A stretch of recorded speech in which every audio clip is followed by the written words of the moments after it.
You ask your dog to sit. They sit perfectly. But by the time you reach into your pocket, grab a treat, and hand it over, they've stood back up and started sniffing the carpet. From your perspective, you just rewarded a good sit. Your dog, however, thinks they just got a piece of chicken for standing up and investigating the floor. This disconnect involves operant conditioning.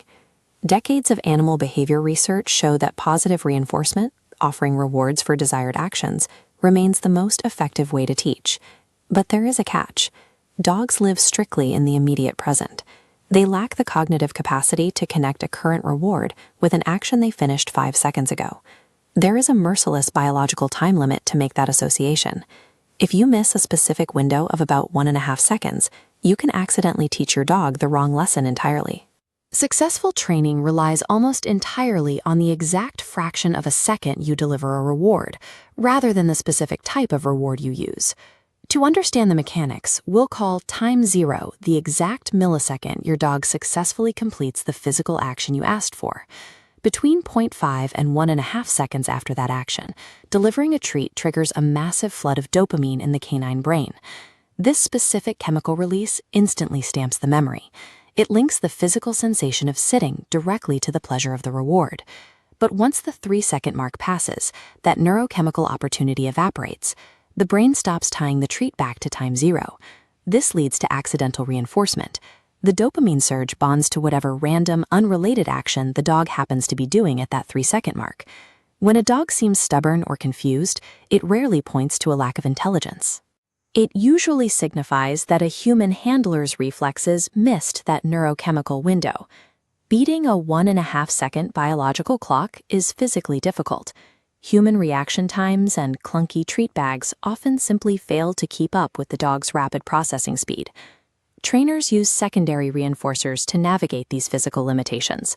Whether it's a mechanical clicker or a sharp marker word like yes, the sound acts as a precise acoustic timestamp.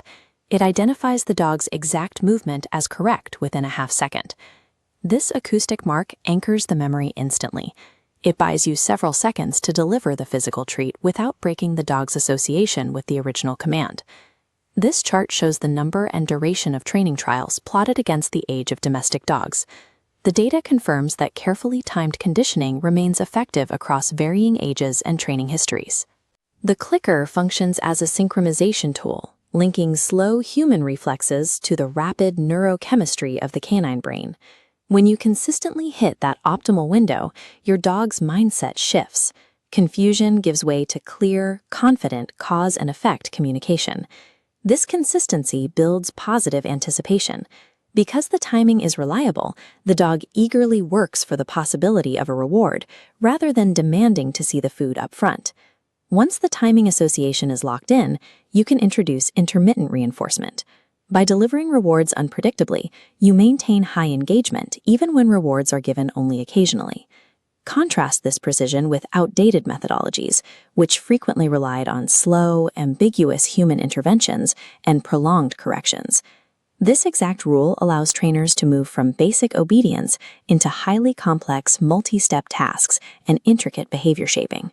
Effective training depends on an absolute, uncompromising respect for the canine biological clock.